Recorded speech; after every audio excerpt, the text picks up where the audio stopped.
Let's not false trip the system. I've been trying not to today. Quick word from our sponsors. Thanks for supporting us. Switching over to service trade, we saved about 2 days worth of time a month for one of our admin assistants. Everything that we've done with the platform has been a cost savings for us. The way the mobile app talks with the office, we're able to see all attachments, comments. If you're in the fire protection business, this is a piece of technology that has been tailor-made for what we do.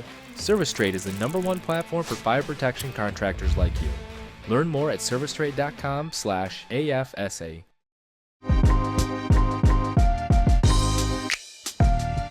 Welcome to the KFactor podcast, where we turn up the heat on all things fire protection. Brought to you by the American Fire Sprinkler Association, this podcast sparks conversations about the latest technology, trends, and tools shaping the industry. Join the AFSA tech team as we fan the flames of innovation in fire safety. Welcome to another episode of the KFactor podcast. We are here with Quenton Dukes with VSC ITM. Oh man, I just had it up here. What's your position? Field supervisor. Field supervisor. There we go. Sweet. So wanted to have you on because you've taken a few classes here and just your path's interesting. Yes. How did you get started in sprinklers to begin with? It started with, I used to work for the city of Myrtle Beach. Okay. And me and actually my current manager now, we were doing sprinkler irrigation. So we worked really good together. Yeah. And I ended up leaving, and he ended up going to like Pop Barker. Yeah. So once he got back with VSC is when he reached out to me, and he was like, "Hey man, you want this job? I mean, I can get you in. The job. It's really easy, man. I'm telling you, it's easy. I mean, it's not too much of anything that's hard." So I took his word for it, and I came on. That was in 2025. And whenever I got there, I was like, "Oh boy, what have I done?" Yeah. So he wasn't telling the truth. No, dude. I mean, first time walking into a pump room, that was. Whew. So and I guess where some of this conversation is going, you've gone through quite a few of our AFSA courses. Yes. What keeps you motivated and interested in pursuing? Because you went through the ITM and now we're in design school. Mm-hmm. Other paths and all of this information that you're just soaking up.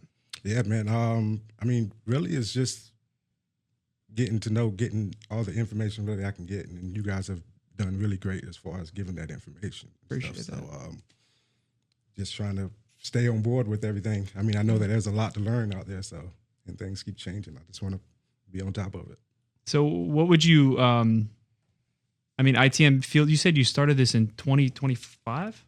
No, I'm sorry, 22. 2022. Yeah, even then, still impressive. What was your first role? My first role was just an inspector. Okay. Inspector, yeah, or helper. Yeah. So you went from helper and now up to supervisor. That's a big switch, and that's pretty quick. Yeah. Yeah. What I have you guys to thank for that too. You know, yeah. I mean, I've been through all these classes, and of course, my company. They're really big on making sure that we know what we're doing whenever we're out in the field. So, I mean, they don't have a problem with paying for the education, which is great.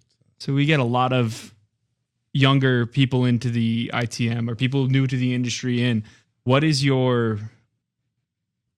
you tell them to have success and growth?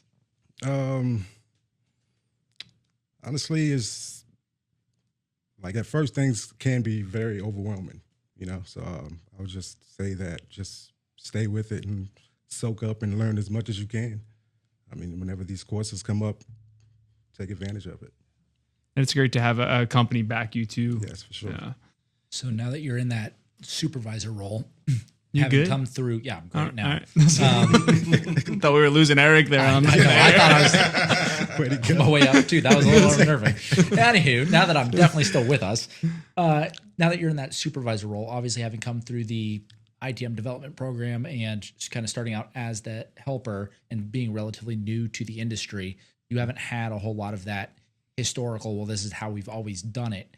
Now that you're in a supervisor role, potentially managing employees that have been doing this for a long time, how's that transition been and how are those conversations going? Well, really, most of the guys like under us, well, under me anyway, they're fairly new at this as well. Okay. Some of them are a year or two in the industry, so which is good because now I kind of get to train them kind of like how you guys have trained me. So just being able to pass that along to them, being that they are new and Yeah. not stuck in some old ways, it's pretty good. That's awesome. The ability for you to train people is also kind of a growth. What do you find difficult about that? And what's easy?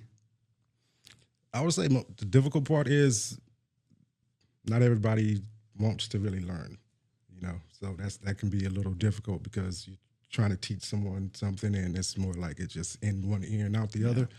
But a good thing is the ones that do want to learn, and then you actually get to see it on a day-to-day basis because you work with them. Well, and one of the things I think I've said in the past, but is applicable here, is when you start teaching, you also realize where your strengths and weaknesses are and kind of what you understood and what you thought you understood. And you're like, oh, now that I'm trying to explain it to somebody else, like, oh, maybe I didn't understand that as well as I thought I did. It's humbling. It's really humbling. It can be, dude. It really can be. So you're taking the design course. What do you, coming from ITM and getting into design, what do you think of the design in NFPA 13 versus 25? Wow. Whenever the book was first delivered to me in the mail, and my son brought it to me, and I was holding this thing, I was like, dude, what the hell is in this? Is this what is this? The book was so thick and heavy. I was like, oh my gosh, like what have I gotten into? But the design there's definitely a lot more into it than I initially thought, for sure. Because whenever you got the NFPA 25, everything is different because like with the design, it's outside of our scope for NFPA 25 as far as just inspection. So getting into the design aspect, man, it's been a ride. Yeah. It's like I say, it's been a ride. A lot of numbers, a lot of letters. I mean, yeah. There's a lot going on in that class. It is, for sure. Now that we're diving into the design side, though, is that helping kind of connect some of the pieces on the ITM side? Because I know we kind of touch on it a little in the development class. There's a lot of stuff where it's like, okay, you're going to have to trust me on this as far as the math and like, okay, this theoretically matters, but now that you're starting to dive into that, is that actually connecting more of the dots? Yeah, it is. And I remember too, whenever I went through the ITM, like we did touch a little bit on the Hazen-Williams equation. Yeah. Now we're really into the Hazen-Williams equation. I'm like, oh boy, you really got to get into this like this, huh? So it's more of a deep dive, which is pretty good. I mean, because like I said, you're getting to learn like different aspects of like the whole sprinkler system, which is great. So do you think it's something you may want to do? It's okay if it's not to, right? Probably not wanting to do, but I mean, just really being able to have that knowledge of it is definitely something that I know that no one could take from me. So that's a great thing to just have under my belt. Yeah, and I could imagine that it is going to make your ITM job more difficult. What, having to separate the two now? Having to separate them because you learned where the sprinkler is supposed to be placed, and you're going to walk into a building and be like, that doesn't look right. Yeah, I know. And one of the things like my company has is on our sprinkler reports. It's more like an observation form where we can't, of course, not really write anything up as far as like a deficiency. Yeah. But just being able to observe that and note it on the report is one of the things that's good too. So your observation report is going to get a lot longer. Small novel. That's right. One of the things that I think will help though is that when you go to have those conversations with the customer, that's one of the big things that we kind of stress on the ITM side is like, not only do you have to understand what the deficiency is, right, but you also have to be able to explain that in a way to the customer to make it like, why does this matter? Yeah. So having the design side will help kind of piece some of those conversations together, right, where it's going more into detail. Have you found anything where you're just like, that connects that dot, like that'll help me explain aha that moments better. Yeah, I mean, I don't think so yet. Yeah, I'm pretty sure I'll be getting there though. And I think that, I mean, in ITM, and we can't write it up, you see that your customer has changed a wall, and you know that could affect before, right? But now you know why, and the friction loss and the pressures. It may not just be, hey, we got to drop a head in. So in your office, do you have a different design team, or are we doing design? Yes. Yeah. Different design teams. So, I guess some of those conversations, this is where some of the business growth opportunity that I think is good for people to hear is you being able to have more in-depth conversation with them could end up with better fire protection, but leads for the company and organization that maybe not before. ITM design, you're about to have some certs, dude. That's trying to get there. What's next? I don't know. Do you guys do any alarm? We will be doing alarm. Really? Yeah, okay. Probably a year off, and we're actually, I think we're about to start building next door. Okay. Alarm and fire suppression. Yeah. I would like to get into the alarm side of things too. Yeah. Because a lot of that stuff plays hand in hand with inspection and stuff too. So yeah, once you get that alarm, if you send one good person, the alarms and the sprinklers are in the building. Yeah. And the kitchen hood systems. Mm-hmm. And so I don't know if I want to dive too far in the kitchen hood stuff. No, dude. Well, you don't have to clean it. You just got to inspect it. Yeah, I know. I mean, my manager, he's also licensed for kitchen hood and stuff too. Yeah. So whenever I first started, like he was doing the kitchen hoods, and he would be up in the kitchen duct, and some of those kitchens are disgusting. Oh, they're nasty. Yeah, that's like rule number 1 if you're listening and haven't done it. When you get into fire protection, never accept an inspection of a restaurant that you enjoy. Yeah. Right? Mm-hmm. Because if you enjoy it, just take it at face value. Kitchen's great. Because once you go back there, you're like, I'm never going back. No more, dude. No. Yeah. There's some things you don't want to see the behind the scenes of. Exactly. So alarms. But I will tell you that just observing your passion, super motivating, even on the instructor's end. Catching a breath. I mean, being 2020, getting into 2022, starting this, it's super exciting.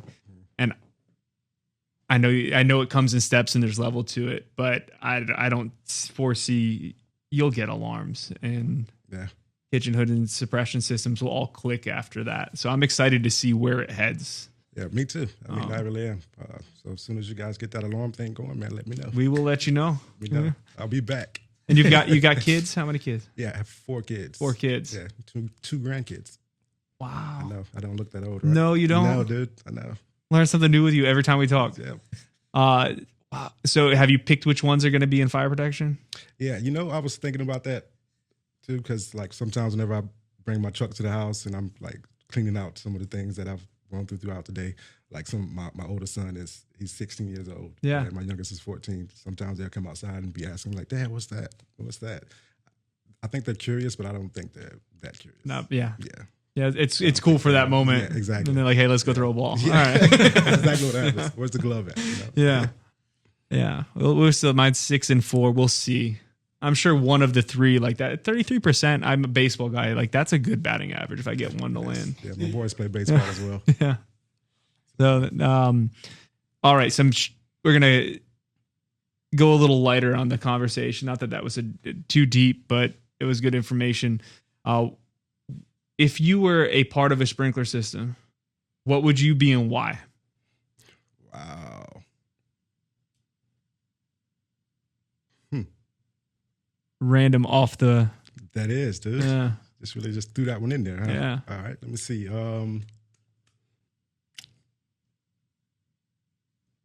We'll buy him some time. What's been on your Netflix playlist? I unfortunately don't have Netflix, but Disney. Okay, because Disney of the kiddos. Of course. Why would I assume Disney? Why would I assume you had Netflix? It's a bold assumption.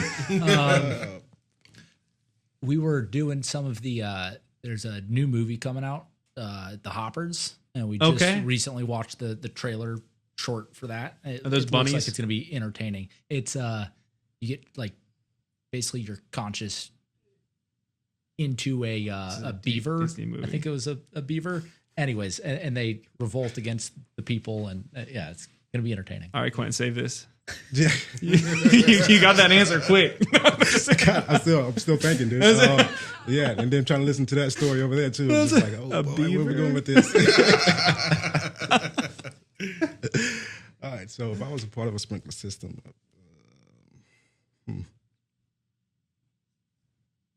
how about if you were a type of sprinkler?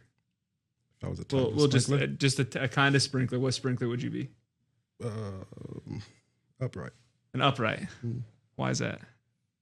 I don't know. I think it kind of fits me. I'm an upright kind of guy. Okay. Upright and honest. Yeah. Things on the up and up. I like that. I like that a lot. So. Awesome. Well, any last or thoughts for those who might be listening about our industry or? Yeah, I will say for sure, man, you guys are, like I've said already, you guys are really great at instructing and teaching, and like you guys are really like make people feel like we're like part of the family, because I know it's been times when I've been out in the field, I've reached out to you, I've reached out to Eric, I've reached out to John. I mean, just still being able to make those phone calls and you guys kind of guide me in the right direction has been great too. Awesome. Yeah. And it is, I love it too, because we're getting to that point where we talk to each other here and there, and it's like, all right, let's figure out what you got going, but like, how have you been? Yeah. Like that more family. Yeah. It's always fun to get those calls when you're like, oh yeah, I remember you coming through the program. Like, what you got? How have things been? Like, what crazy thing are you seeing out in the field today? Like that's always fun. That's fun. Great. Awesome. Well, we'll wrap this thing up. Really appreciate you being on. Yeah, for sure, man. Yeah. I appreciate it. And check us out, YouTube, Spotify, podcasts, all of that stuff. Like, subscribe, and we'll catch you on the next one. This has been the KFactor Podcast. If you enjoyed the show, don't forget to like, subscribe, and share wherever you tune in to podcasts. Or head over to our website for more. Reach out to us anytime at technical@firesprinkler.org. Stay safe and always learn as we keep the fire protection conversation going.